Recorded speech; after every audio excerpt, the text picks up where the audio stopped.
2023 is done, and now I would like to take a look back at all the movies I saw this past year, thanks to my AMC A-List membership. I've been meaning to do a lot more movie reviews on my channel for quite some time now. As a filmmaker and a lover of cinema, I watch a lot of movies, and I love talking about them. And now I would like to use my platform to share my opinions of the movies I watch. For this particular video, I will be reviewing every movie I saw through my AMC A-List membership in 2023, in the order of which I saw them. Now, I'm going to say this right now, there's a couple disclaimers. I'm going to keep this video as light spoilers as possible. I'm not going to really go too in-depth with these particular movies on this review because there's so many movies that I saw and I don't want this video to be like 3 hours long. But I won't be going too in-depth, but just a fair warning, there might be some light spoilers ahead. Now, I have not seen every movie that came out in theaters in 2023, so if there's a movie that came out last year that I did not mention, then feel free to let me know in the comments. I would absolutely love to check it out. And there are lots of other movies I did see, but I didn't see them through my A-list, so we're not going to be talking about them in this particular video. And lastly, these are just my subjective opinions. I know that everybody has their own opinions. That's what I love about cinema. So feel free, if you disagree with me or you have similar opinions, whatever it is, feel free, again, in the comment section, let me know down below. So without further ado, let's get into the review of every movie I saw through my AMC A-List in 2023. Starting up, we have Megan, a story of a woman who is unexpectedly put into the guardianship role of her niece. In order to help her niece, the little girl, through the grieving process, the woman invents an artificially intelligent doll to act as the little girl's best friend. Very quickly, however, the doll becomes sentient, turns evil, and starts killing people. I hate it when that happens. So this is one of the first movies that came out in 2023, and usually January is the month where studios just kind of throw all their bad movies into the theaters because, you know, it's after awards season, but it's also before the summer, spring blockbuster season. So January is oftentimes considered to be the cinematic dumping ground for movies, especially for horror movies. That being said, Megan was a very pleasant surprise. Blumhouse has always been a favorite of mine. As a fan of genre cinema, I really appreciate their business model of like low-risk, high-reward films. I mean, what's better than getting a group of friends together,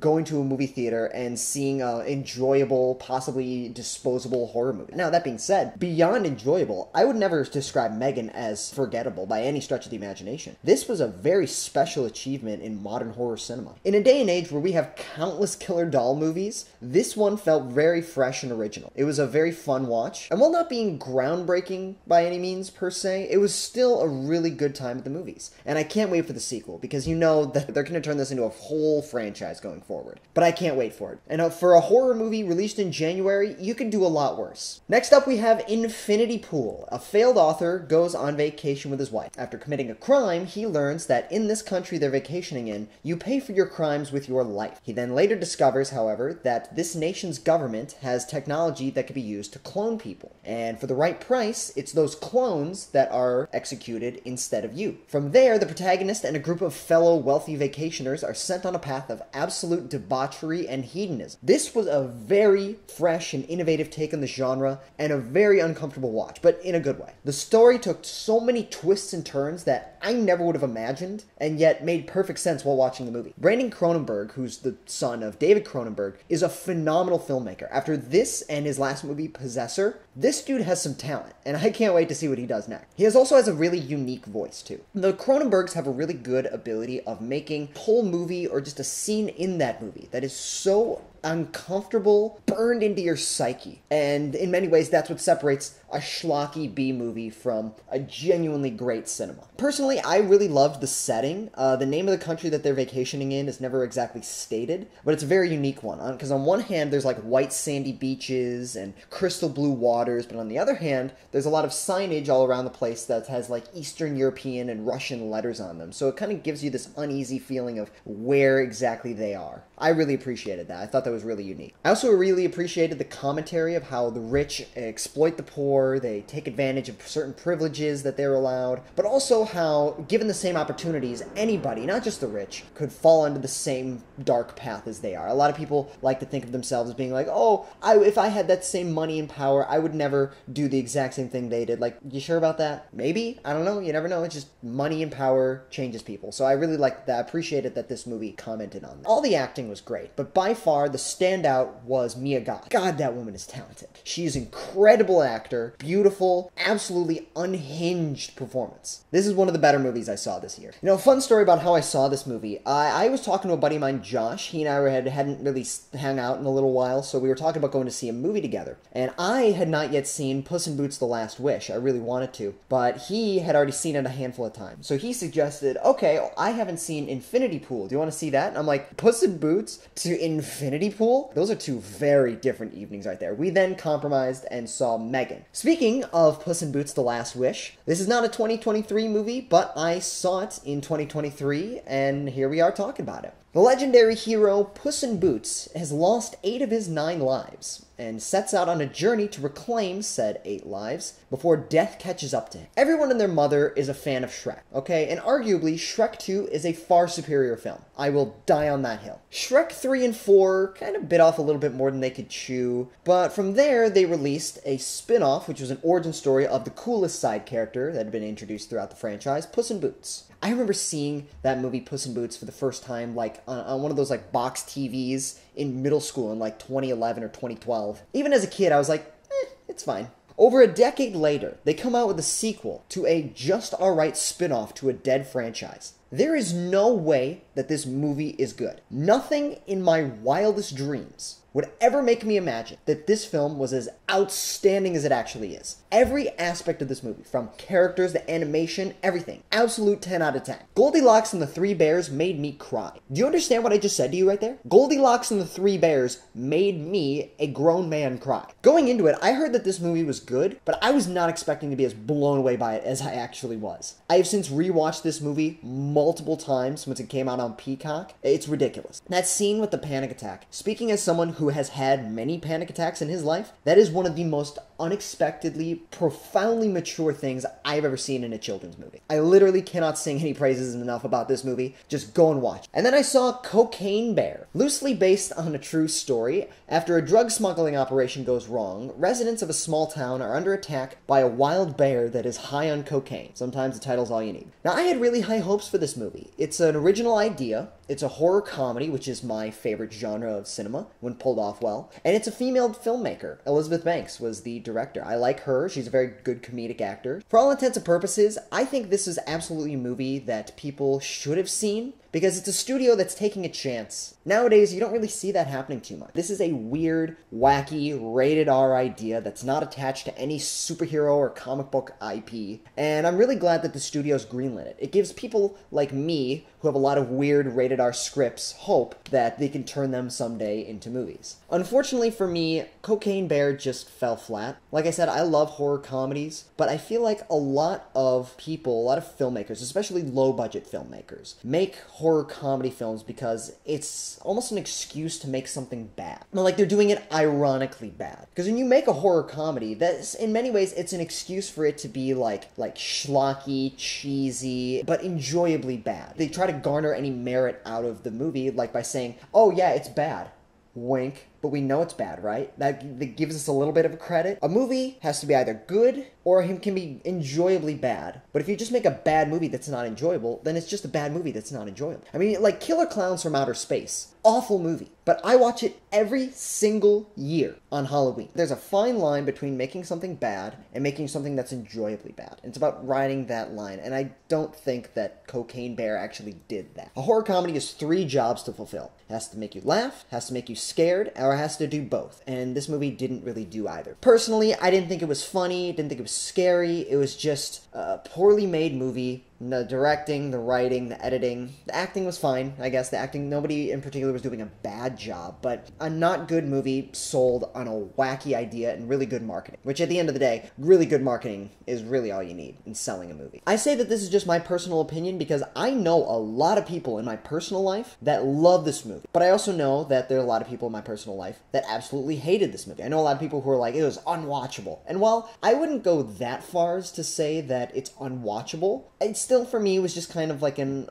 forgettable one-off, yeah, I'm never gonna see that movie ever again type. Which is unfortunate because I really had high hopes for it. I know it wasn't supposed to be good, but there's a difference between making a good movie, making a bad movie, and making a good bad movie, and this was just a bad movie. But like I said, I'm glad that this movie did pretty well, from what I understand, and I hope that the studios can learn from this and say, oh, you know what, let's take a chance like this again to make better movies. Movies that we as the audience want to see more of. But now it's time to rise, roar, and revolt, because we're talking about RRR, a Tollywood film taking place during the 1920s British occupation of India. The story begins as a young girl is kidnapped from her village by the British aristocracy. The village's strongest warrior is sent on a mission to bring her home, and upon learning of this new warrior, the British hire an Indian officer in their military to stop this threat. While the two men go undercover, they inadvertently become best friends with one another, while still fighting for their goals and in a struggle of friendship and loyalty to one's people. Again, this was not a 2023 film, but it was re-released in theaters after it was nominated for several Academy Awards. Deservedly so, because this movie is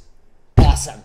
I saw this with a friend of mine from film school, and he told me during the intermission that he now has to rearrange his list of top 10 favorite movies. This movie is absolute balls-to-the-wall entertainment ride. It's not an English film, it's in the language of Telugu, and it just goes to show that if you could just get around the fact that you have to read subtitles while watching a movie, you have a whole world of incredible cinema that just opens up to you. Now, thankfully, the version I saw that was re-released in theaters was the Telugu version. However, the film is now on Netflix, and it has since been dubbed into the Hindi language, which is unfortunate because I much prefer the original language version. The Hindi version's fine. I have since rewatched the movie with the Hindi version. But I mean, the Telugu version, if you ask me, is just so much better. As is the song Natu Natu. I immediately, after seeing this movie, added to my Spotify playlist the Telugu version. But now on Spotify, they changed it from the Telugu to the Hindi version. That really pisses me off because I think the Telugu version is so much better. So if you ever get this chance to see the movie in its original dubbed language, then do that. The Hindi version's fine, but the original version's just so much better. What else can I say about this movie that isn't just me praising every single aspect of it?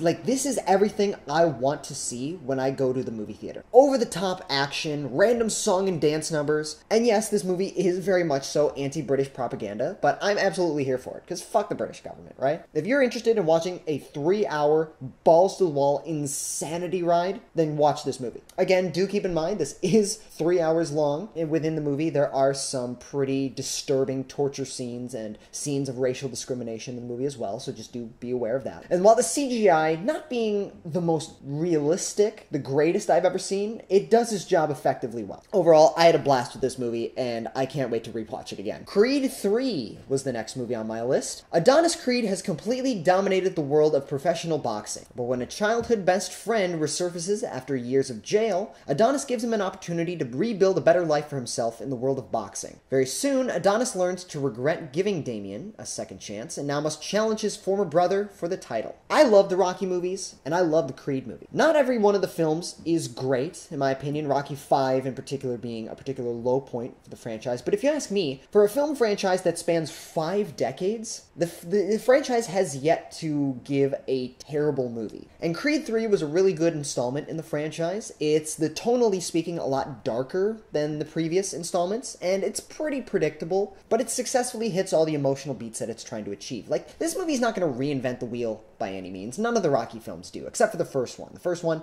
was a pretty revolutionary for its time. That's why it won Best Picture. Of course, this movie's going to have a bunch of training montages. There's going to be a tragedy in the middle, and it's going to end with a giant climactic boxing scene. All the Rocky and Creed films do. But it's not about being original. It's about being the best version of itself that it possibly can be. And this film absolutely does that. I still personally prefer the first Creed movie, but this was a really good installment. I like this more than the second. This is Michael B. Jordan's directorial debut, and Michael B. Jordan, if you are watching this, keep directing. He absolutely killed it. This is by far the most cinematic of the Creed trilogy. Jordan said that while directing the film, he took a lot of inspiration from some of his favorite animes, which absolutely shows, especially in like the climactic boxing scene. What I like about the first Creed especially is how grounded and realistic it felt. This one felt more theatrical. The acting all around is of course great. The elephant in the room of course being Jonathan Majors, who plays Damien in the movie. Well, he was great in the role, and Damien was a very interesting character, but Jonathan Majors, as I'm sure most most of you know, has since been found guilty of domestic abuse. As for the critiques, this movie delves more into Adonis's backstory and his struggles as a child. When Damien returns back to his life, it brings back a lot of traumatic memories of what the two of them went through together. And exploring that part of his life was really done well, though I do feel like a lot of it was told to us in expositional dialogue as opposed to shown us in like flashbacks. Now, I don't want to say it works against the movie, but I think it would have been made for a stronger viewing experience, because we hear a lot of horrible things that Damien and Adonis went through as a kid, but it's all like told to us. I think it would have had more of an emotional impact. We actually saw flashbacks maybe at the beginning of the movie or throughout the entire runtime of the film. I think it would have created a more emotional connection between the viewer, at least myself, Adonis, and Damien. I also would have liked to have seen maybe some scenes of Damien surviving in prison. Damien is a very interesting, tragic character that if we would have seen some of his struggles in prison, it would have gone a long way in portray in the way of connecting the viewer to his character a bit more. Overall, it doesn't really necessarily go to the film's detriment, it just, I think it would have done better. And I do think it's unfortunate that Sylvester Stallone did not return for this installment in the franchise. I don't think Creed franchise really needs Rocky. I mean, I don't know what Rocky would have done in this particular movie besides just kind of being there as a cameo. I absolutely think that Adonis Creed and his family are absolutely more than capable of continuing this franchise going forward. Case in point, they did it in this movie, and it was great. And I can't wait to see what the Creed franchise does next. I will be discussing two films for this next section, because I saw them back to back. They're both very similar films, and my opinions on them are very, very similar. Those two films, of course, being Ant-Man and the Wasp: Quantumania and Shazam: Fury of the Gods. Ant-Man 3 follows the superhero Ant-Man and his entire family as they are sucked into the quantum realm, a plane of existence on a microscopic scale. There, they must prevent a time-traveling warlord and his army from escaping into that realm and wreaking havoc. Shazam 2 follows the Daughters of Atlas as they seek Billy Batson and his family to reclaim their superpowers, which were stolen by a wizard from their father. Once they receive those powers, they can take over the world, and it's up to the child superhero team to stop them. Now, it's no secret that the Marvel Cinematic Universe and the DC Extended Universe have had it pretty rough the last couple of years. A lot of their movies have been failing critically and commercially. I mean, the DCEU is basically over now as of the recording of this video. I love superhero movies, and I don't think that Marvel and DC movies have been completely irredeemable. I do think that both studios have been producing some pretty good and in some cases great films over the last couple of years. But that being said, they have had some misfires, and these movies are no exception to that. I'm at the point personally where if I hear that a superhero movie is not good, then I just don't even bother wasting my time with it. I mean, you're not going to see me review Aquaman 2 and the Marvels on this list because I heard they were complete garbage, and I'm like, I'm not going to bother with it. So I'm at the point now where I don't feel the need to see every Marvel and DC movie. I only see the ones if it's good, because I go to see these movies solely to be entertained. And if they're not entertaining, then it's just a waste of time.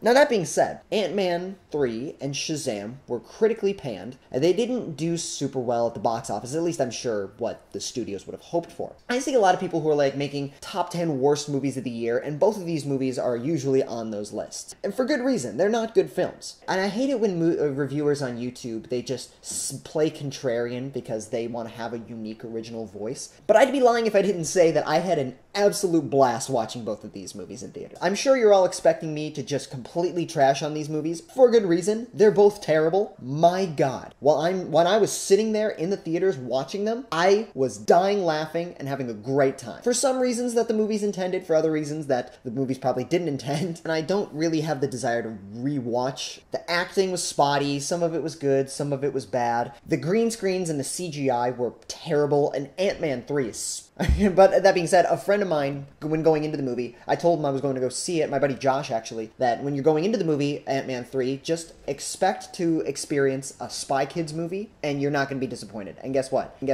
I went into it expecting a Spy Kids movie, and that's exactly what I got. Ant-Man had the villain Kang the Conqueror, who is my favorite supervillain of all time. 4 words. Avengers, Earth's Mightiest Heroes. That was my introduction to the character. That guy's badass, and ever since I saw that as a child, I'm like, this guy needs to be villain of a movie. He needs to be the next big bad like Thanos was. And thankfully, they did. Marvel did decide, at least up to this point, that Kang the Conqueror was going to be the next big bad of the franchise. Unfortunately, Unfortunately, the actor cast in the role of Kang the Conqueror was Jonathan Majors, who, as we said, has since been fired by Disney and Marvel. Hear me out, just please recast the role. Just recast the role, please, I'm begging you. Please continue making Kang the main villain of your franchise. Both movies were really funny in terms of the jokes they were trying to tell, but also in the sense that they were just absolute train wrecks to watch. I mean, the movies are not good, but my god were they fun to watch. I don't think either of them deserved quite as much hate as they received, because again, I had a great time with it. I'm like, I understand where the hate is coming from, but I don't necessarily think it deserves a top 10 worst movie of the year. I mean, well, actually I do, but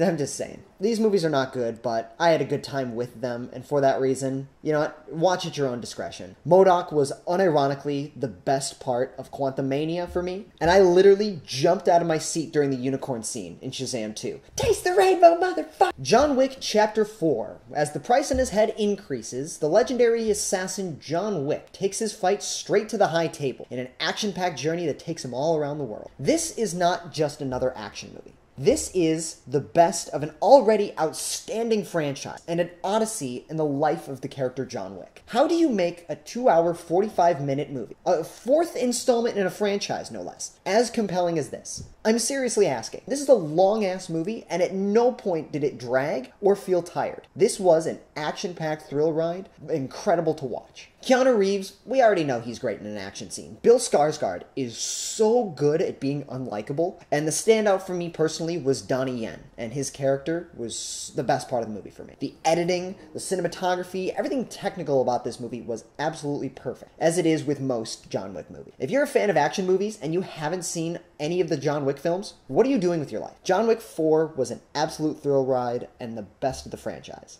Next up, we have the Super Mario Bros. Movie. Based on the globally famous video game franchise of the same name, average plumbers Mario and Luigi are teleported to a magical world where they must team up with Princess Peach and lead a war against the evil King Koopa. Now, this movie had a pretty interesting development, particularly revolving around the casting of Chris Pratt as the title role of Mario. From the moment the casting was announced until the day of the film's release, everybody online was absolutely hating on it. Now, I personally believe that we need to wait to see the finished product before we, as audiences, can make our judgments. I will admit that I did think it was an interesting choice, and I understand that there's a conversation to be had regarding casting big-name actors versus talented, seasoned voice actors. I understand that there's a conversation. As so often is the case, none of that hate mattered in the long run because this movie is one of the highest-grossing films of 2023, on top of there being a theme park attraction at Universal Studios, and a whole franchise basically already being greenlit. Getting right into it, the acting was surprisingly good. Not beyond Chris Pratt's casting, I thought the whole casting of the movie was really interesting. I'm like, Keegan-Michael Key as Toad. I guess we'll have to wait and see how that goes. But everybody did a really good job based on what they were given. Chris Pratt especially. I felt that Chris Pratt was giving a lot of effort into his performance, into his accent that he was going with the character. If you ask me, I think he succeeded. The animation is really good. I thought it was interesting because when they announced that Illumination was going to make this movie, Illumination has a very distinct visual style with what they go for. I mean, it's basically, Illumination is the company that made all the Despicable Me movies, the Lorax, stuff like that, a lot of Dr. Seuss adaptations. But they have a very distinct visual style of their animation. And I figured that I was like, I don't know how the Super Mario Bros. Franchise translates into that style of animation. That being said, they didn't translate into that. They did a pretty good job of adapting the Super Mario Bros. Video games look like to this movie. Now, as I and most everybody has grown up playing the Super Mario Bros. Games, the best part for me personally was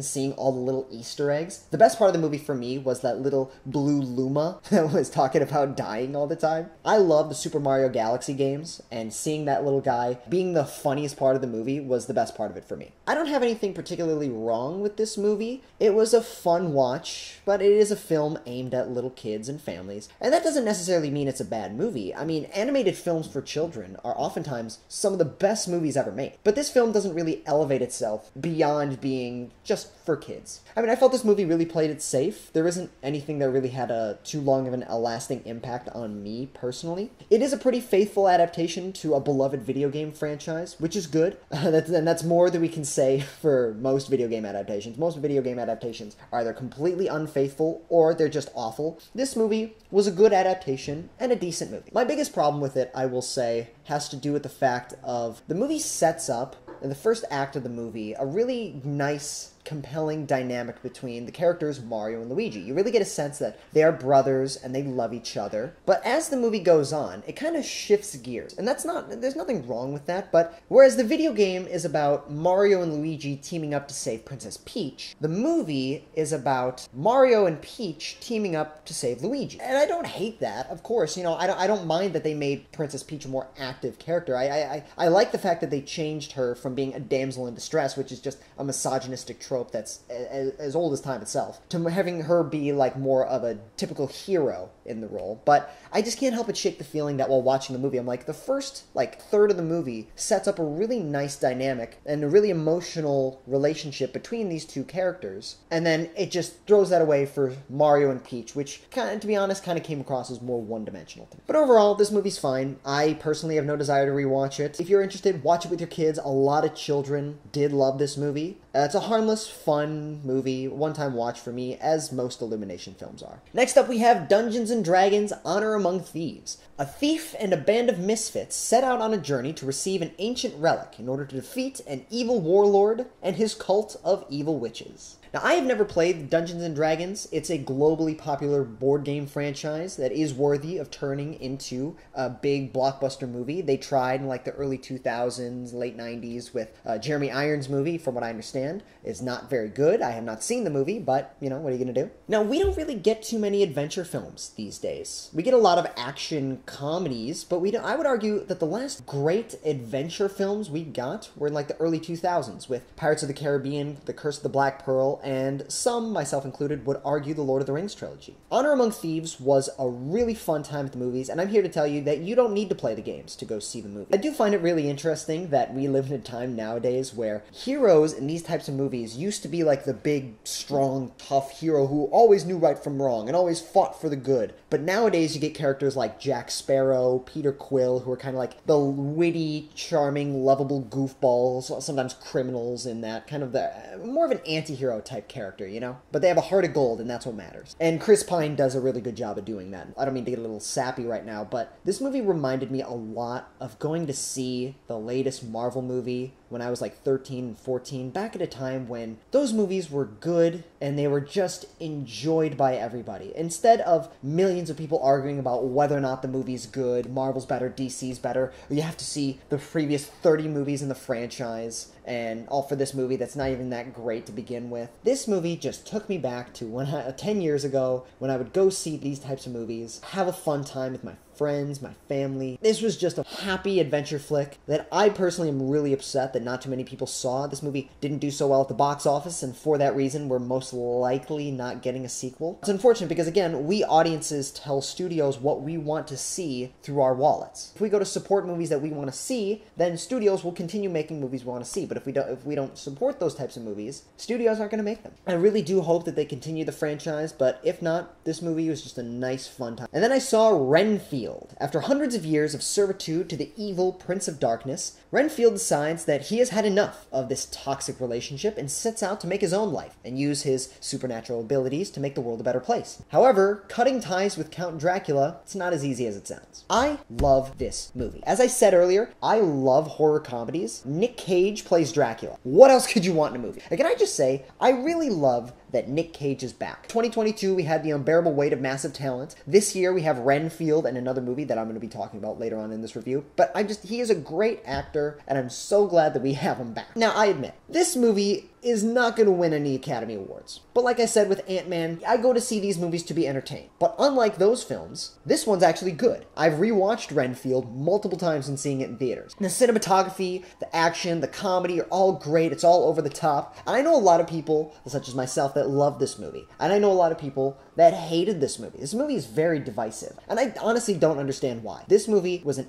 absolute blast to watch in theaters and also watch in my living room here. I genuinely don't understand the hate this movie got. As for the flaws, essentially with this movie, you have two plots going on. You got Renfield and his relationship with Dracula, but then you also have Awkwafina, who plays a police officer. She's trying to take down a whole crime family. I've personally felt like the two plots, I admit they don't always work perfectly. I felt it worked for the most part, but there are scenes where I'm like, I don't know, it just does kind of feel like there are two whole movies that they're just like, let's cram into one. I think the biggest flaw for me personally was there were a couple of moments where Renfield Renfield is he either reminded or is reminiscing about leaving his wife and child in order to serve Dracula. However, we never see his wife and daughter, and we don't have, as the audience, an existing relationship with them. I think if they had like a scene, or perhaps a couple of scenes at the beginning or throughout the movie, showing his relationship with his family back in the day, it would have made for a more compelling drama in that regard. Overall, I had an incredible time with this movie. I'm trying not to use the word incredible too much in this review, and I'm probably going to rewatch it again soon. Nick Cage was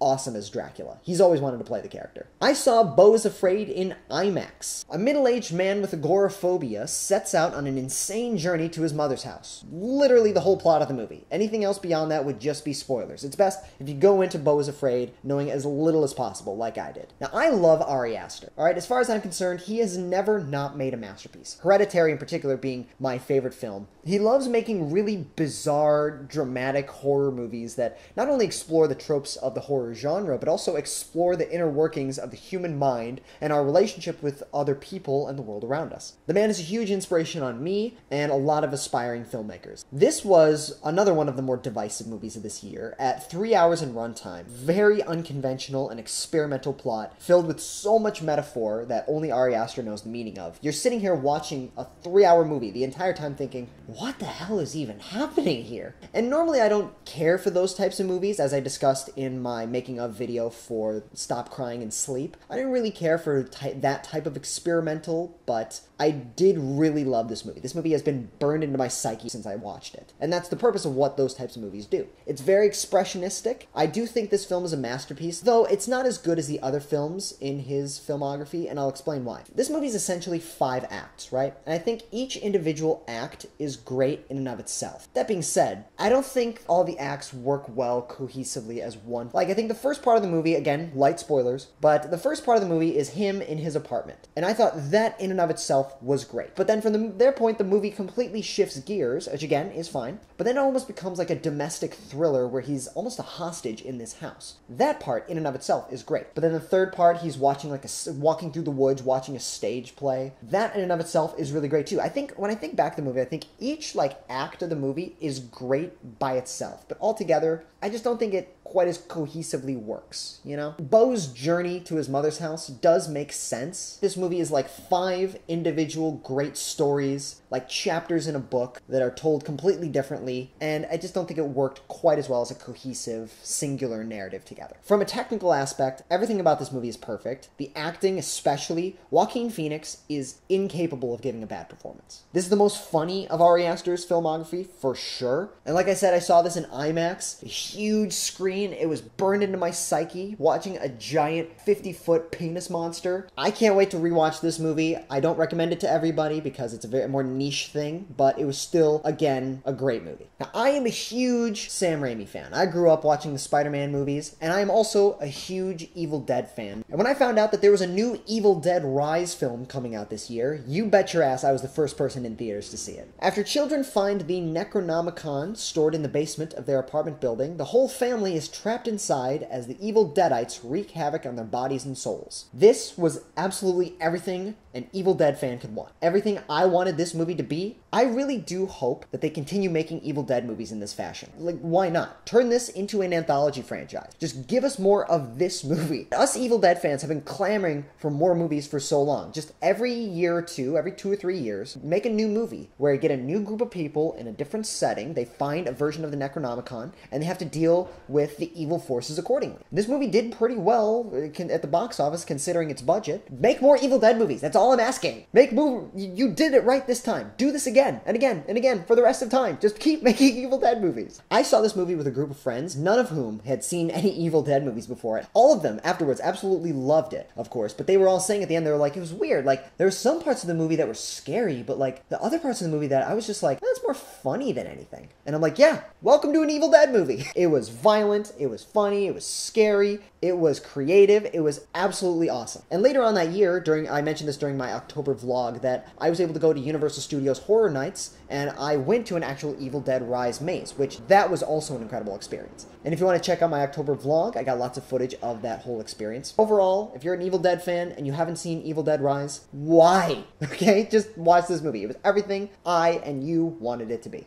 Star Wars Return of the Jedi was re-released in theaters for its 40th anniversary. Luke Skywalker and the rest of the rebellion rescue Han Solo and lead a final strike against the evil Empire and desperately attempt to turn Darth Vader back to the light side of the Force. I grew up a huge Star Wars fan. That being said, Return of the Jedi was never one of my favorites of the movies. I always loved it, don't get me wrong, but I never thought it was my favorite of the franchise. The favorite as a kid, and still to this day, was always and always will be Empire Strikes Back. But nonetheless, I still had a lot of nostalgia for this movie. Looking back as an adult now, this is definitely the weakest of the original trilogy. The directing wasn't quite as strong. The third act wasn't quite as well edited as I would have hoped. Come on, we've all said everything we can about the Ewoks, right? They're cute, but they're really cheesy. Nonetheless, it's still a great movie, and I was so glad that I and a group of friends were able to go rewatch it in theaters, even if it was the digitally remastered cuts. Speaking of sci-fi adventure films, next up we have Guardians of the Galaxy Volume 3. After being attacked by Adam Warlock, the Guardians of the Galaxy member Rocket is desperately in need of medical care. Medical care that can only be provided by his creator, the High Evolutionary. Upon setting out to convince the High Evolutionary to help them, the Guardians discover a lifetime of pain and suffering experienced by their beloved friend at the hands of a world-conquering maniac. So then the Guardians set out to defeat the supervillain before he can take over the universe and desperately try to save their beloved friend. As discussed earlier, Marvel has not had it super well over the last couple of years. A lot of people are saying that the franchise is dead ever since Avengers Endgame, and I wouldn't go that far at all. I think that ever since Endgame, Marvel has made some pretty good and even some great films. That being said, they have made a lot of duds over the last couple of years, and I do have a lot of friends in my personal life who are like, F Marvel, I'm never seeing another Marvel movie again, except for Guardians of the Galaxy 3. I'm seeing that, and that's the last Marvel movie I'm ever watching, for good reason. This movie was phenomenal for not only the MCU, but for superhero cinema in general. I was not prepared for how intense, impactful, and dark this film was going to be. There are moments of physical and emotional violence in this movie that I was not aware Disney and Marvel would let James Gunn get away with in this movie. I go to see superhero movies to be entertained, but very rarely is it ever the situation where filmmakers elevate a superhero film to being pure cinema. The Dark Knight, Spider-Man 2, Deadpool, and now Guardians of the Galaxy 3. I cried watching a movie about a CGI raccoon voiced by the guy from The Hangover. That being said, Adam Warlock kind of felt forced into the movie, whereas the first two Guardians of the Galaxy films felt very, music was a very good part of the storytelling. It just kind of felt like the music in this one was kind of more so just there because it was there in the first two. Didn't really feel as quite much of it as a part of the identity of this movie as it did the first two. I really loved how this movie ended. This was an incredible final chapter. There I go, saying incredible again. A wonderful, heartwarming, heart-wrenching final installment in the best trilogy in the MCU. And I say that right now. This is the best trilogy of the MCU. And I can't wait to see what James Gunn does with the DC universe. It is sad that he's leaving Marvel now, but I can't wait to see what he does with DC. Sisu is a Finnish word that has no English translation. Basically, it refers to a warrior that is so filled with rage that no matter what happens to him, by sheer willpower, he refuses to die. The plot revolves around a prospector on his way home from a successful gold mining expedition during the last days of World War II. He is met on the road by a battalion of Nazi soldiers. Before they can kill him and steal his gold, the man wages a one-man war against them. He just wants to get home and make his money, but those fucking Nazis keep trying to kill him. And they keep failing, mind you, which they usually so often do. I love old school grindhouse and exploitation cinema, and if you do too, this is the movie for you. I remember first seeing the trailer for this, actually when I went to go see John Wick Chapter 4, and it was billed to me as John Wick versus Nazis, and I thought,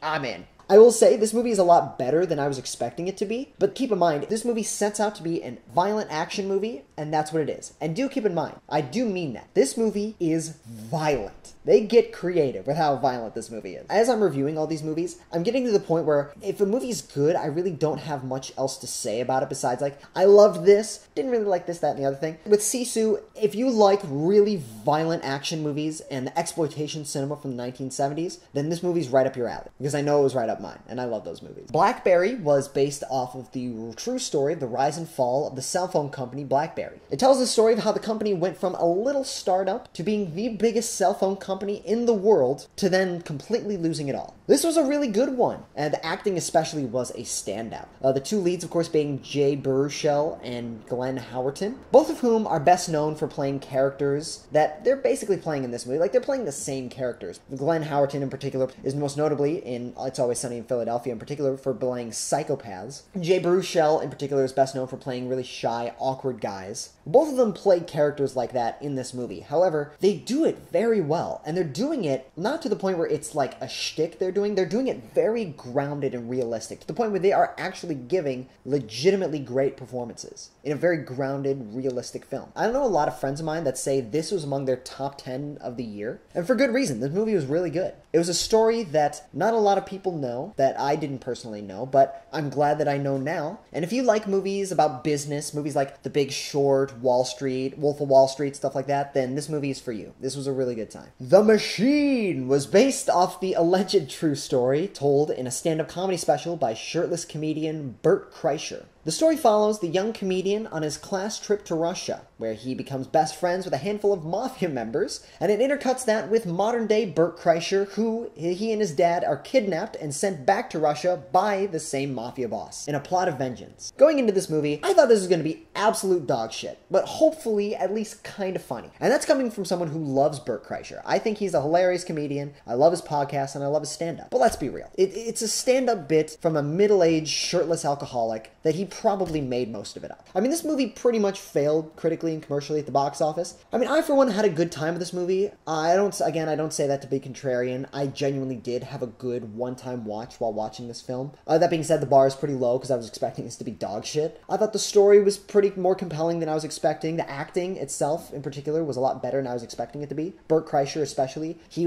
gave a better performance than I was expecting. How the hell they got Mark Hamill, Luke Skywalker himself, to be in this movie, I will never know. And I'm not going to die in the hell of the machine. Like I said, I'm probably never going to watch this movie again. It was a fun one-time watch. It's not a particularly good movie, but I would argue it was better than I was expecting it to be, at least. I had a good time with it. I'm probably in the minority there. A lot of people didn't like this one. And I would just like to say that I do hope that bigger Hollywood studios do continue to support more niche projects like this. Again, there are a lot of really talented people out there in the world, and I hope that other studios like Legendary, who produced this film, take a chance on mid-level budget projects like this from some of our favorite artists and comedians. Spider-Man Across the Spiderverse is the next film I saw in my AMC A-List. Some time has passed since Spider-Man Miles Morales has gotten his powers, and he met other versions of Spider-Man that were sent to his planet from throughout the multiverse. However, Miles himself now is sent into that multiverse, and he learns that he might not be able to stop a revenge plot by a supervillain. This, of course, is a sequel to the 2018 film Into the Spider-Verse, and it's a two-part finale to that story. The second installment will, of course, be coming out allegedly this year in the film Beyond the Spider-Verse. This movie is 2.5 hours long, and I was completely enthralled by every second of it. Let me put it this way. When the movie ended, I thought that the story was just beginning. That means that I had just watched an entire 2.5 hour movie, and I was fully prepared to continue watching another 2.5 hour plus movie. That's how thrilling this movie is. I don't want to just keep praising all these superhero movies. I don't want to come across as like I'm biased towards superhero movies, but this movie is legitimately an incredibly well-told story.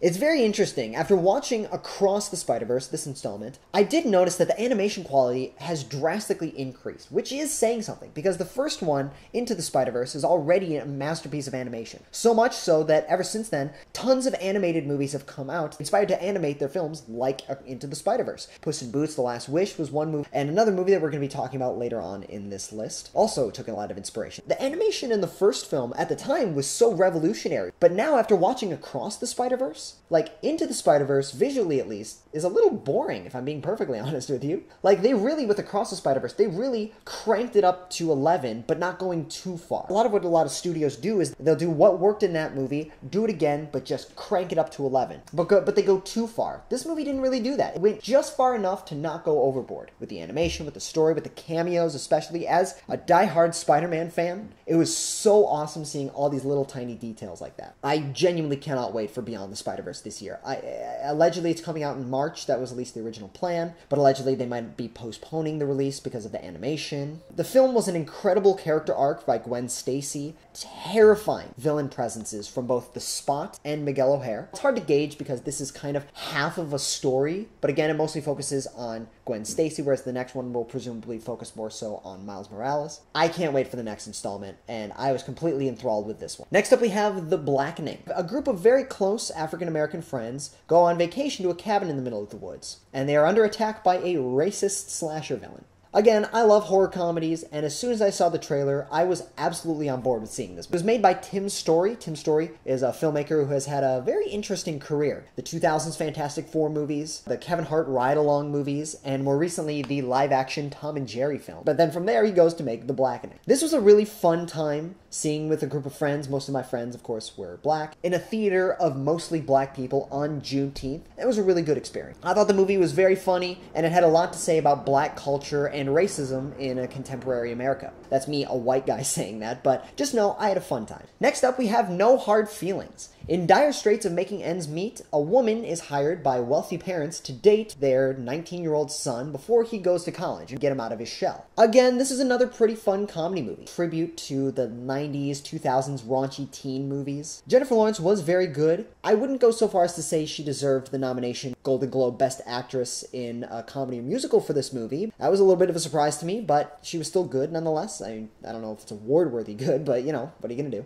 I mean, this is, again, just like a one-off comedy in which you get to see Jennifer Lawrence full frontal nude. So what else could you ask for? Much like The Machine and The Blackening, they're nice fun comedies. And then I saw Transformers Rise of the Beasts. When a sinister force from outer space threatens Earth, Optimus Prime and his ragtag team of Autobots must team up with an ancient faction known as the Maximals to save their new home planet. I grew up watching the Transformers movies, and while I admit that not a lot of them are necessarily good movies, I still have a lot of nostalgia for them, as do a lot of people. I mean, this is the type of movie where you go into it getting exactly what you're going to expect. Big CGI metal monsters beating the crap out of each other. And if you go in expecting that, you're not going to be disappointed. I had a fun time with this. I really liked the human characters, particularly the main guy, who's just a down-on-his-luck young man trying to support his family, and I like the new Transformers that they also added to the team. One of them, of course, being voiced by Pete Davidson. I liked all the characters, and I thought the villain was pretty cool, too. This is not so much an adaptation of Beast Wars as I think it was probably sold on.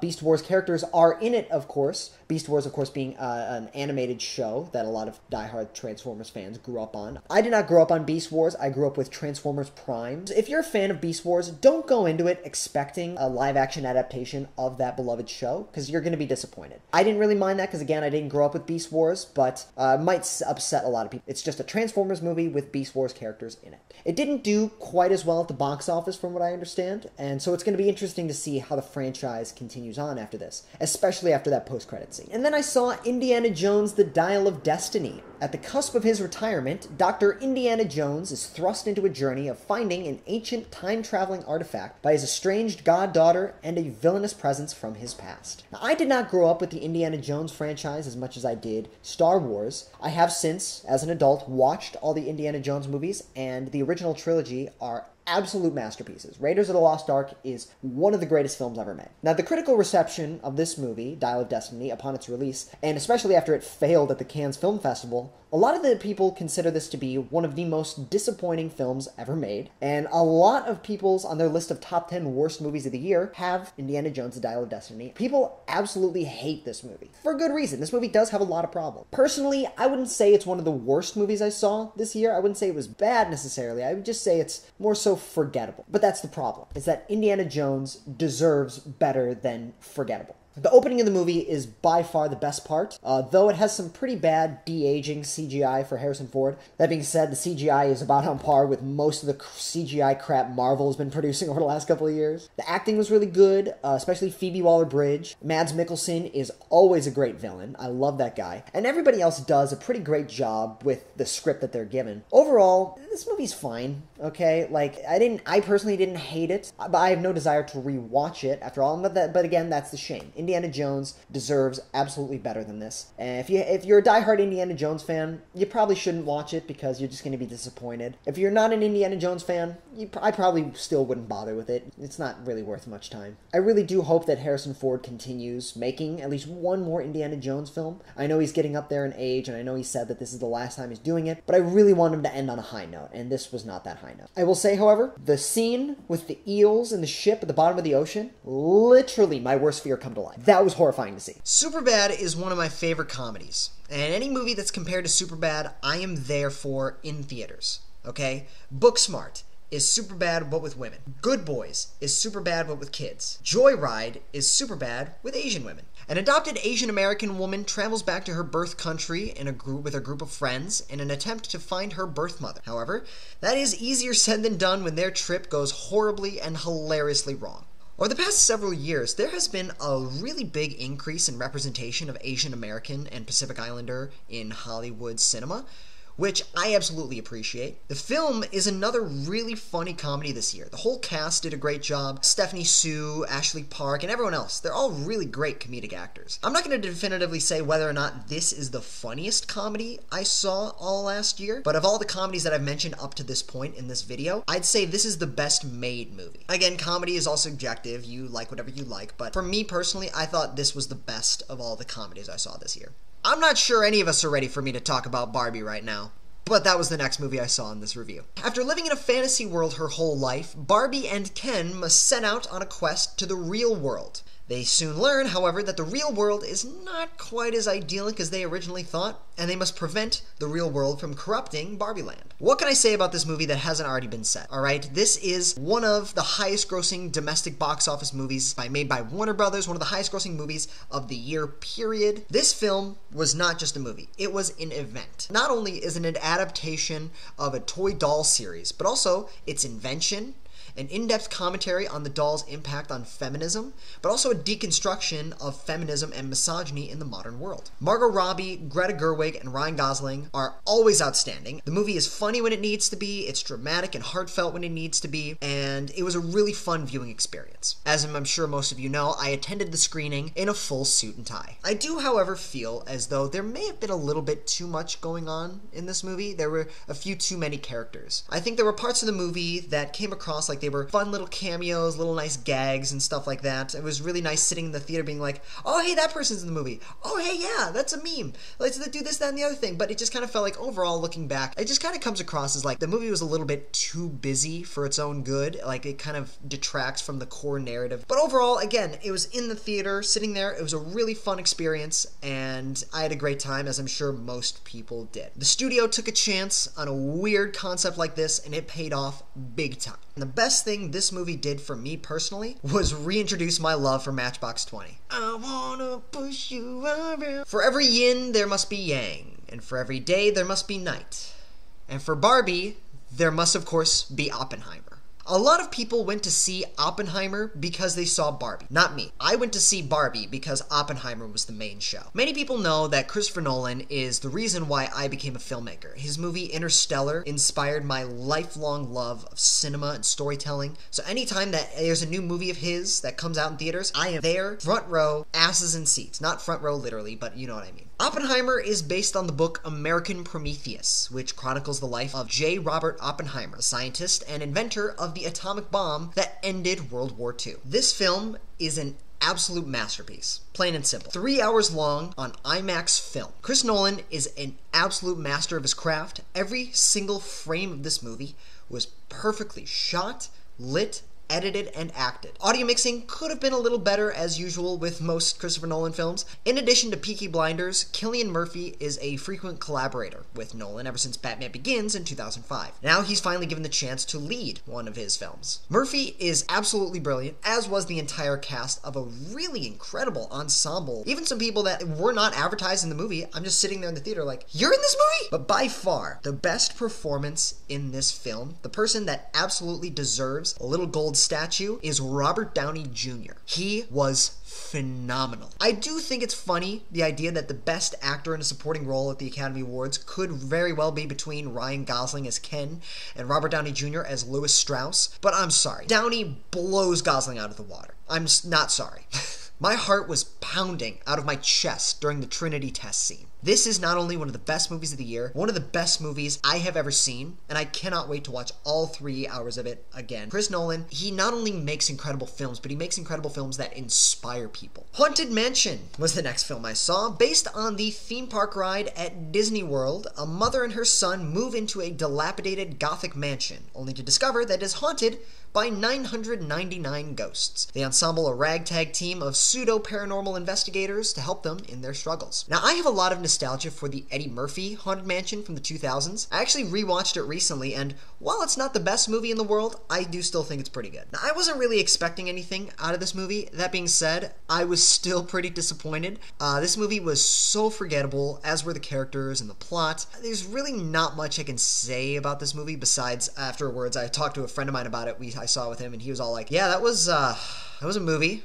You could definitely say that, and that's the best way I can describe it. Overall, it's not really worth your time unless, if you need to keep your kids occupied for a little while, maybe put it on the TV on Disney+. It's a fine watch for them. Lakeith Stanfield was great, though. He was the best part of the movie. Teenage Mutant Ninja Turtles Mutant Mayhem was the next movie I saw. Having been raised in the sewers and denied contact with the outside world, the 4 Ninja Turtles begin venturing out into the night, befriending a young April O'Neil, fighting crime, and meeting other mutants at the behest of their father, Master Splinter. I love the Teenage Mutant Ninja Turtles, and I was really excited to see what they were going to do with this movie. Seth Rogen was very heavily involved with the development, as he is more recently involved in the productions of a lot of other comic book adaptations. The Boys, Invincible, Preacher, all that. Starting with the positives, this animation was incredible. Again, as it was taking a lot of inspiration from Into the Spiderverse, as we discussed earlier. The voice acting was also really good too. They really wanted to focus on the turtles themselves being teenagers. They cast actual teenagers to voice them. The rest of the ensemble for the mutants and April O'Neil were great too. Jackie Chan as Master Splinter. Why has that not happened? Why did we have to wait until 2023 for that to happen? I didn't love this adaptation when I first saw it. I mean, the more I sit and think about it, I'm like, yeah, it was a pretty good movie. When I first saw it, I was like, it was fine. But the more I sit and think about it, there's nothing I really have wrong with this movie. I thought it was a perfectly enjoyable family movie and with really great animation. I think it's a good movie and a good adaptation, especially if you're a fan of this particular IP. But overall, this is a good one. And the more I think about it, the more I like it. Also re-released in theaters this year was the 2003 Park Chan-wook thriller Oldboy, which I saw for the first time ever in theaters with a Q&A of Park Chan-wook by filmmaker Nicholas Winding Refn. After mysteriously being imprisoned by an unknown enemy for 15 years, a man is mysteriously released into the outside world. And with the help of a beautiful young woman, he sets out trying to find a man responsible for his capture and discover the motives as to why. Maybe I'm not looking hard enough, but I personally have yet to see a Korean film that is not a 10 out of 10. The Koreans know how to make a damn perfect movie. And again, just get over the subtitles, read, watch the movie, experience it. It's gonna be incredible. That being said, the Korean movies that I have watched are also super disturbing, super messed up, and Oldboy being absolutely no exception. This movie will divide audiences, particularly with its twist ending, which was unfortunately spoiled for me by some douchebag I used to know. He didn't even spoil the Korean version, he spoiled the shitty American version with Josh Brolin, but it's still the same twist ending nonetheless. I recognize how awful and disgusting the final twist is, but I thought it was perfect the way to end the movie. Outstanding action scenes, an engaging mystery, great performances, impeccable, remarkable direction. I would recommend this movie to everybody, but I also recognize that this movie may be rather upsetting and even outright offensive to some people. The villain is one of the most vile and interesting antagonists I have ever seen in a movie, and this is often credited as one of the greatest movies of all time, for good reason. I loved this film. I'm so glad I saw it in theaters, and the interview with Park Chan-wook and Nicholas Winding Refn was absolutely outstanding. First we had Renfield, now we have The Last Voyage of the Demeter. Based off the Bram Stoker novel Dracula, a charter ship sets out for England, only to discover that its mysterious cargo includes the ancient monster known as Dracula. Contained horror thrillers set in one location are great ways for filmmakers, especially low-budget filmmakers such as myself, to make a movie. I really did enjoy this film. The setting, the design for Dracula was all really cool, really effective. The acting was really good, David Dastmalchian being a particular standout. The movie is roughly 2 hours long. This was a perfect 90-minute thriller that they could have trimmed like 30 minutes, 20 minutes off of it. This movie is just way too long. The first 2 acts were pretty slow, which I don't mind. I thought it built the tension really well. I don't think a movie being slow determines whether or not it's good or bad, because if it's good, then it's a slow burn, but if it's bad, then it's boring. This movie was a little slow, and I thought it was a nice slow burn building the tension as it was, but they could have easily trimmed like 20 plus minutes off of this movie. There were whole sections of the movie you could just cut it. They had a perfect 90-minute thriller, and they just kept that extra 20-30 minutes of footage in. That being said, I still did like it overall. It was a nice middle-budget studio-backed film, which again is something you don't really see too often these days. We all grew up with talking animal movies. But now, we're all grown up, and they decided to make a rated R talking animal movie. Strays is about Reggie, the cutest little puppy,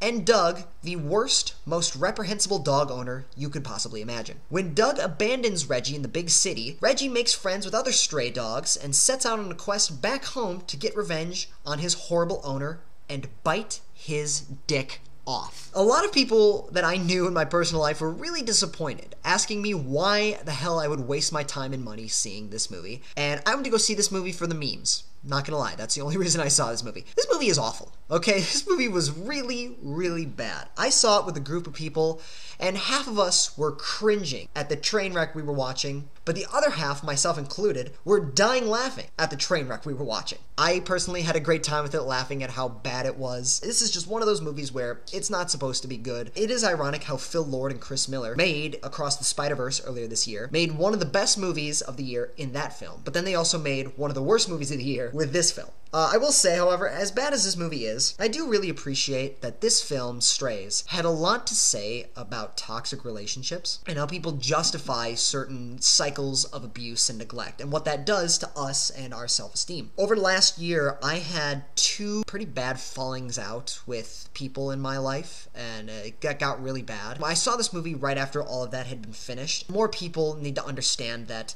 you are not responsible for how horribly other people treat you. And you need to recognize your own self-worth. You don't need to put up with any type of that BS. If it takes a shitty movie in which a dog voiced by Will Ferrell bites a dude's penis off to learn that, then go right ahead. Again, not a good movie, but I enjoyed it, and it had a good message. Dumb Money. At the height of the COVID-19 pandemic, a community on social media, all led by a YouTuber, Roaring Kitty, flips a middle finger to Wall Street, turning GameStop into one of the hottest companies. This film is based off of the true-life events and the subsequent legal battle with all these hedge funds, CEOs, investors, and YouTubers. I remember when all these events were happening. I was sitting there in my room in my apartment during COVID. What's happening with GameStop? Wait, the founders of the Robinhood app are being indicted? A YouTuber is speaking in front of Congress? What is happening? This was a wild story. I'm always amazed, nowadays at least, how quickly Hollywood is able to turn true life stories into movies and make it good like this. I looped this movie in a lot with BlackBerry because it covers somewhat similar subject matter. Not only that, it was a really good message and it gave a voice to the voiceless. Hashtag Eat the Rich. As I mentioned in my October vlog, I had never seen any of the Saw movies before I saw Saw X in theaters. If you've seen my October vlog, I have watched all Saw movies. My review of all 10 of the Saw movies will be the next review on my channel here, actually. Thank you for sticking this far into the video. Make sure to subscribe. Saw X takes place between the events of Saw 2 and Saw 3. Serial killer John Kramer is dying of a brain tumor, and he discovers a secret experimental treatment being conducted down in Mexico. After discovering that this treatment was a scam and the people behind it are con artists, John Kramer, aka the Jigsaw Killer, forces them to play his sick, twisted games of torture as their penance. I was really taken aback by how heartwarming a lot of this movie was. The first half of this movie, while a bit slow, does a lot in the way of humanizing John Kramer. You know, the Jigsaw serial killer, a slasher villain, humanizes him. That absolutely surprised me. It establishes how he has a very strong moral code. He only punishes the guilty, and if they pass his test, then they are free to live the rest of their lives. There's a relationship he builds with a young boy that lives in the nearby area. Honestly, really sweet. In a weird, messed up sort of way. Now that I have seen all the rest of the films in the franchise, I understand a criticism a lot of people had about this movie. The Saw traps weren't quite as big, flashy, or as high concept, okay? The traps in this movie are very small scale in comparison to some of the other films in the franchise, and that's absolutely true. But personally, I excuse that because given his situation, John Kramer has very little time and very little resources to make his traps. He doesn't have quite as readily available materials as he would normally have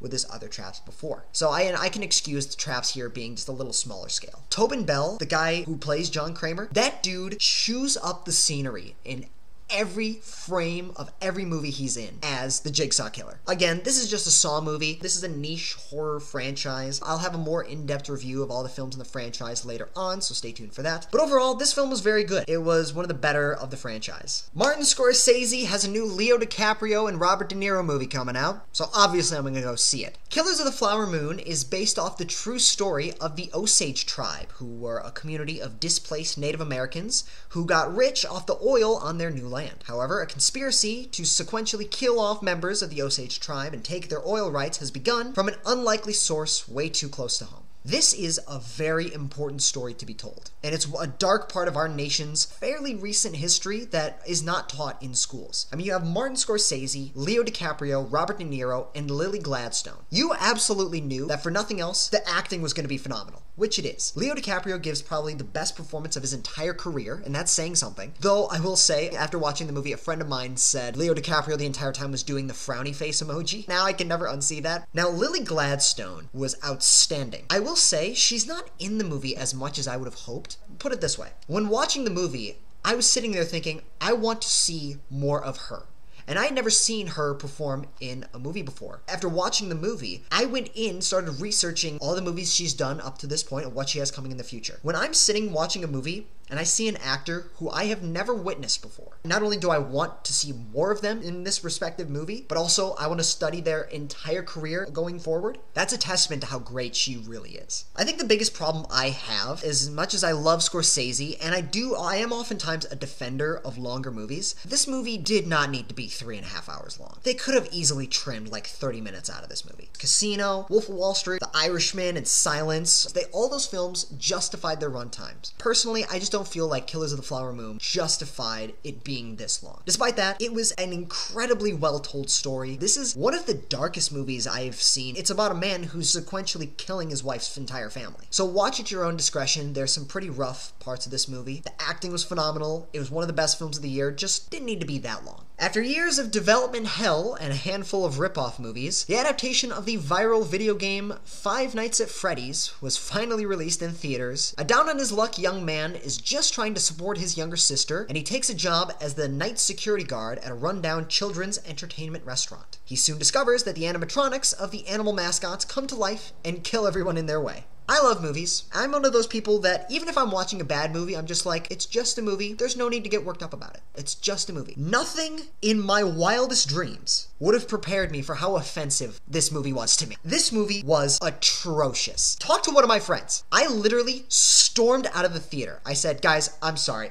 I can't hang out right now. I need to go home. I went home, drove back to this apartment, sat at this desk on this computer that I'm recording this video on, and I started writing my own scripts because I need to do something productive with my day. This movie was horrible. And I understand there's a lot of die-hard Five Nights at Freddy's fans that love this movie. It's like, this movie's really disjointed. And it's like, yeah, well, so are the video games. I understand that. But when you're adapting something into a movie, you have to make it a compelling movie. This did not do that. PG-13 horror movies can be really good, and this movie was mostly geared towards children and teenagers. It has a cameo by freaking Game Theory MatPat. Love the guy to death, don't get me wrong, but this movie was not supposed to be good. I understand that, but nothing prepared me for how horrible this film was going to be. If you love this movie, go right ahead. If I did not have AMC A-List, I would have asked for my money back after seeing this movie, and I don't believe in that. When you go to a movie, you pay to have an experience. It doesn't matter if you don't like that experience, I still received an experience. I wouldn't have paid to see this movie even on Peacock. That's how horrible this film is. I'm still offended right now. Look at me. You see how I'm reacting. Terrible.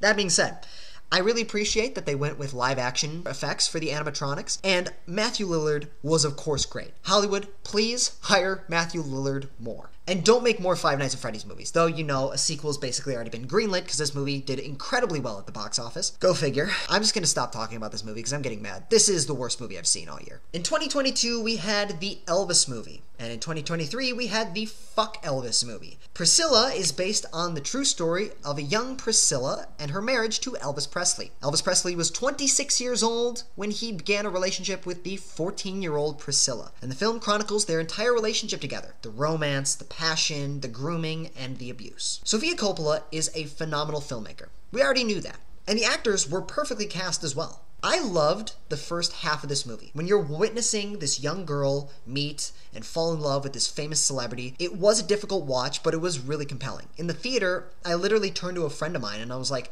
it's like I'm watching an episode of To Catch a Predator. Like, you're watching and witnessing the grooming process in real time. And that was very realistic, very grounded, and again, difficult to watch. That being said, about halfway through, the story starts to fall flat, and then it just ends abruptly. There are events, again, I'm not going to talk about spoilers, but there are events that are portrayed in this movie, to the latter half of the movie, that are true to what Pricilla actually went through. But I was really hoping that the latter half would delve more into Pricilla as a character, because at the end of the movie, you realize you don't really learn anything about Pricilla herself. It's still about him. It's about her relationship to him. Again, I love the first half. The cinematography was the best part of the movie for me personally, as was the acting. The story kind of fell flat for me in the latter half of the movie. Much like Killers of the Flower Moon, this is a very important story that needed to be told. I mean, so often nowadays, we hear stories of celebrities, influencers, politicians, business people who take advantage of their power and their status to exploit the innocent. I mean, Pricilla was a child who was enamored by a man that she and everyone else believed could do no wrong. But that led her down a dark path of abuse. Elvis was a great man, but he also had a dark side. Nick Cage is officially back with his latest film, Dream Scenario. Mild-mannered, average college professor begins randomly appearing in millions of people's dreams, people who have never even met him before. Now, this rushes him into celebrity status. Then, people's dreams become nightmares, and his beloved fan base turns on him. Renfield was Nick Cage giving a fun, over-the-top, entertaining performance. Dream Scenario was Nick Cage giving one of the best performances he's ever given in years. This was a really creative, unique premise, and this film has a lot to say about celebrity status, its impact on the human ego, but also the impact cancel culture has on people and society. I really don't have much else to say besides this is one of the best movies I saw last year. Speaking of best movies I saw last year, The Holdovers is about a boarding school professor who must watch over all the boys who will not be going home for the holidays. And as the days go by, he and the students slowly begin to understand each other and begin an unlikely friendship. I was not prepared for how much I would love The Holdovers. I remember seeing the trailer for it. I really liked the look of it. The story seemed really compelling. But this movie had such a profound impact on me. For a number of personal reasons, I was crying after watching it. Not because it's a particularly sad ending, it's just watching it was just so cathartic for me in ways that I wasn't expecting. Very moving watch. I love this movie almost as much as Oppenheimer. Paul Giamatti was excellent, as was the entire cast. The script, the directing, the cinematography, all of it was absolutely outstanding. It's on Peacock right now. I really connected with this movie personally, and it was an incredible watch. Again, there I am using the word incredible. Next up, we have Godzilla Minus One. A Japanese kamikaze pilot returns home after abandoning his duty in World War II. And he begins an unusual family with a street-smart woman and an orphan child. However, as they begin a new life for themselves, evil Godzilla attacks Japan, threatening not only their lives, but the lives of their entire country. Now, I love the Godzilla movies. Not because they're particularly good films, but because I love seeing giant monsters beat the crap out of each other. Some of the Godzilla movies are superior than others, of course, as that's gonna happen when you have over 30 films in a franchise being produced by both Japan and American film companies. This one, of course, being a creation of the Japanese production company Toho. This movie had absolutely no right to be as good as it is. I legitimately cried during multiple points of watching this movie. This movie, mind you, a Godzilla movie. It does very well what most other kaiju movies fail to do, which is have compelling human characters. The core of most Godzilla movies is just watching the giant monsters beat the crap out of each other, whereas the human characters are just kind of there to move the plot along. This film, however, the crux of this movie is the incredible human dynamic. It was a genuinely heartfelt commentary on a post-war Japan, as also a metaphor for survivor's guilt. Godzilla was terrifying. And one of my favorite parts of this movie is that this was made on an estimated $15 million budget. To give you a frame of reference, Godzilla vs. Kong had an estimated 10 times that budget at least. Minus One is an exponentially superior film. The CGI looks better, the human characters are far more dramatically compelling, for 1/10 the budget. It just goes to show that anybody can make a compelling film, no matter what the resources available to them. It's pretty inspirational, and I'm glad that this movie is doing as well internationally at the box office. I really do hope that the same creative team either makes a sequel to Godzilla Minus One. Whatever they did it right, and I hope they do it again soon. And finally, the last film I saw this year. There are slasher movies that take place on every single holiday. Halloween, Black Christmas, My Bloody Valentine, even Mother's Day. However, Thanksgiving is arguably the very first slasher movie to take place the day of Thanksgiving. Now, in 2007, Robert Rodriguez and Quentin Tarantino teamed up to make a double feature movie called Grindhouse, which was a tribute to the exploitation cinema of the 1970s. In that movie, there are a series of short films that act as trailers for fake movies. As of 2023, most of those trailers have since been made into real feature films. The most recent feature film to be adapted from those short films was Eli Roth's Thanksgiving. Eli Roth is a very intelligent, articulate, passionate guy, especially with regards to the horror genre. I see him in interviews. He does that show, Eli Roth's A History of Horror. The dude really knows what he's talking about, and he's really passionate about it. He seems like a really cool guy. Most of his filmography includes very violent horror, thriller, and torture porn movies. Arguably, it's about time he makes just a straightforward slasher film. His films are pretty mean-spirited. You know, I mean, say what you want, we talked about the Saw franchise earlier. The Saw movies, for the most part, they're pretty fun. At least, like, there's a sense of levity to them. Go into watching them having a morbid sense of entertainment. But Eli Roth movies, like Hostel in particular, after watching them, like, you just feel depressed. Very bleak. Don't get me wrong, that's absolutely fine. If that's the story, that's the way he wants to tell. If you want to watch a more bleak type of movies like that, then watch one of his movies. But surprisingly, Thanksgiving was a very fun movie. It was very funny. It's a movie that's more so a tribute to, like, the classic slasher movies in the 1980s, while not being comedies per se. They don't exactly take themselves seriously either. I was laughing throughout all of it. Again, this movie isn't reinventing the wheel or anything, but it's a fairly typical slasher movie with some pretty unique kills. And I'm really glad he was able to finally make this adaptation of Thanksgiving after all these years. The acting was really good. I remember Addison Rae was announced to be a part of the cast, and that was interesting. I really do like, because as someone who started off on TikTok, I do think it's really cool that they're branching out into getting more internet celebrities into mainstream entertainment, mainstream movies and shows. She's not in it as much as I was expecting her to be, but with being such a big star. What time she's given on the screen, she was good. I mean, she serves her purpose well in a slasher movie. It is cool to see, gives me, a TikToker, hope, is seeing myself in one of those types of movies here in the future. The twist ending was a little predictable, and I'm not going to spoil anything, but this was in the trailer for the movie and in the original short film. But there's a scene in a parade. Maybe this is just me nitpicking, but that scene is very well done, very tension-filled. But the ending of how that scene at the parade transitions to the next scene, again, I'm just nitpicking, but there's one particular aspect of it that was like, that's kind of stupid. I don't, you know, what are you gonna do? Overall, this was a really fun time.